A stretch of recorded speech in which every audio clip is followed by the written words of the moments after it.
much do you think the success of Mr. Robot has altered USA's either its bravery or its ambition in what it's prepared to commission or put on the channel, or even its idea of what the USA channel is and what its programming should be? I think that their decision to embrace Mr. Robot and go for it was really already where they planned to take the network. They made that bold choice. They backed up the show. They marketed it beautifully. And it's a fantastic show. So I think that decision had to come first. They had to say, we're going to not just be the Blue Sky Network, and we're going to do really topical, compelling, and deep storytelling that that won't be sort of easy, that you have to make an investment in. And the additional proof of that is embarking first on the pilot for Falling Water and then picking it up to series. Blake told us about the visual aesthetic of the dreams. And people's dreams are so different. Some people dream in black and white. You might see a black and white dream or some other twists like that. I very much defer to Blake on that. At this point, it's one of the central conceits is that we are all dreaming separate tiles in a universal dream, and that we only see our tile, but maybe there are people who can see other people's tiles, and so that's really one of the interesting things. So if we're bringing separate tiles, maybe we can come together and be united because those walls come down, or maybe it can continue to instill the fear that we see in the world and divide us. So it really depends on who those people are who can potentially affect our dreams. So it's an ambitious series to go forward with, like you were saying. So as you guys, were getting into, producing it, what did you find was the biggest challenge for you guys then actually make that execution between the pilot and the series? Well, first, the more important thing was to get the pilot right, and the best decision that we made, along with UCP, the studio, and USA, the network, was bringing on Juan Carlos Fresnadillo as the pilot director.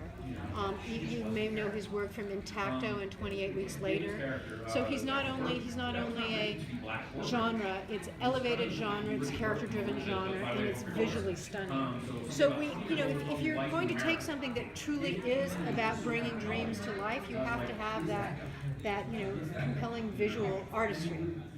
But never forget that we're taking a journey through 3 different characters. So I think that was really important, because obviously the pilot sets the tone and the look for everything that follows. And I think the best decision we made was bringing Juan Carlos on once we had a script that everyone was happy with.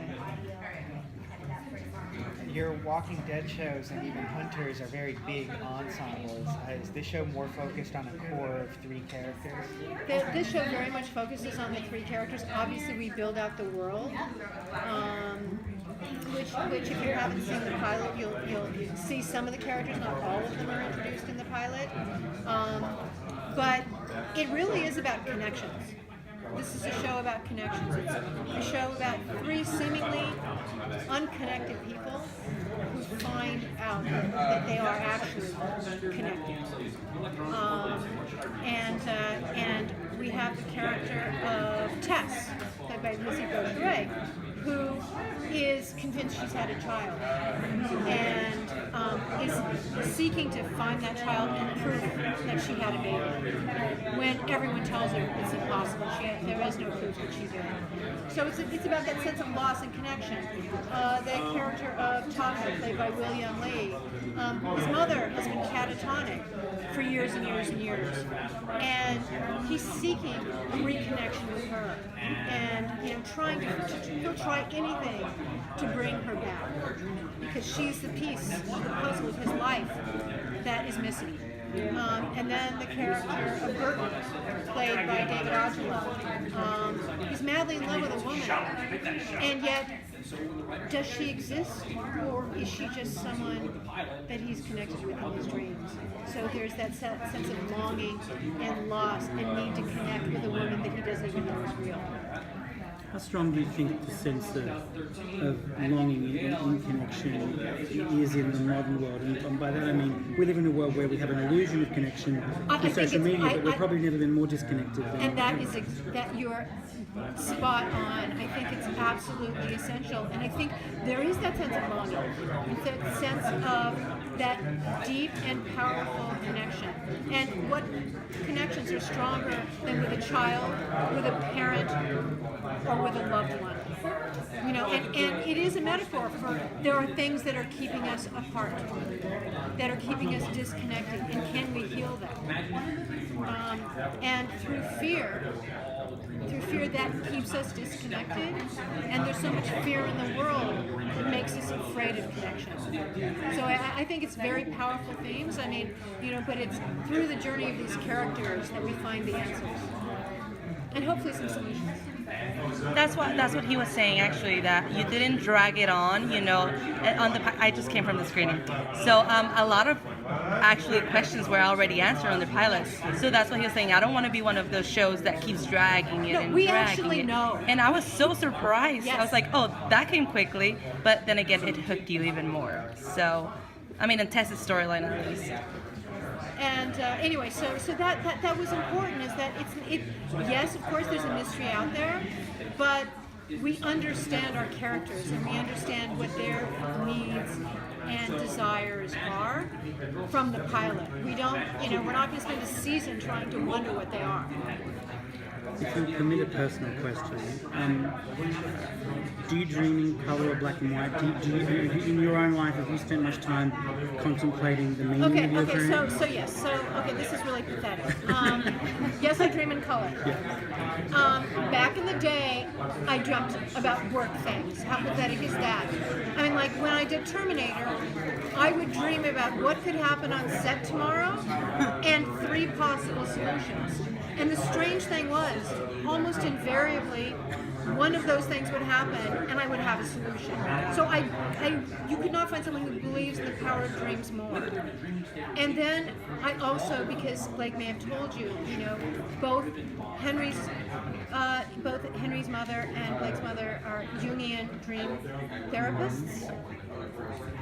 So they're dream therapists. I went to a Jungian psychologist, and the problem was for me that he would say, okay, do you have the dream of the week this week? Because and it was the worst thing for me because it was a competition to have the most compelling dream, and I wanted to win, you know. And then I realized this is not the right therapy for me, and maybe for somebody else. But I wanted, you know. But at the same time, when you're creative, I found that a lot of the imagery, the symbolism, and the shadow.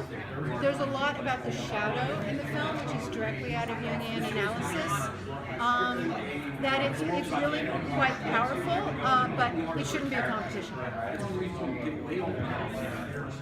You have a lot of feature film people at work on this, feature film cinematographer. Why such a cinematic aesthetic? Why is that? Well, first of all, I mean, we're dealing with the dream world, so no holds barred. You can't have it look mundane. I mean, you know, you can do anything in your dreams. And you can create any kind of monster. You can create different worlds. You can look at our world very differently. So we really needed someone who could create that, because so we needed, obviously, you know, that is the case with Juan Carlos Dio, Shelley Johnson, who I'd worked with before, to set the template that we were following now in series. You get one chance to do that, and that's the pilot. Do you have to keep somewhat strict rules of the dream so that the series doesn't go off in all directions? Yeah, absolutely. I mean, you know, part of the thing that you can tell in the pilot is that when things happen to you in the dream world, there can be an impact in the real world. Maybe not the same one exactly. So I don't want to give anything away, but those of you who've seen it know that there is sort of a holdover. And you know, I think that's also the idea that you can connect with people consciously.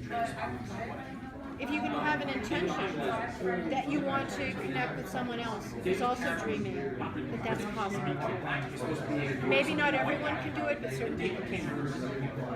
Did you ever look at any of the dream movies, whether Inception or Dreamscape, to see what's already been done or what we can do? You know, I try to see almost everything, so of course I've seen both of those. I don't know if you've seen it, but I think the way that we brought this to life is different, certainly, and where it goes in series is very, very, very different. But I do think that it is part of the beauty of Inception is it was also a film about connection. You know, about time, the connecting with other people, and do we really know them, and who can we trust? So those are our common themes. I think those are the two common themes. How elastic is the genre? And by that I mean, if you get into nightmares from dreams, you get into night terrors. There's a universe of dark. There's a very dark side to the universe of dreams. Do you see the genre that you're sitting showing as reasonably elastic? That horror is where we could take this? Yes, absolutely. I mean, there's elements of fantasy, there's elements of horror, but I think they're both encompassed within, the overall. There is a science fiction aspect of it, but it's very grounded because it's grounded in character, and they're characters who have needs and wants. And that's what they're trying to heal. They're trying to heal themselves, and their dream world is a very big part of that.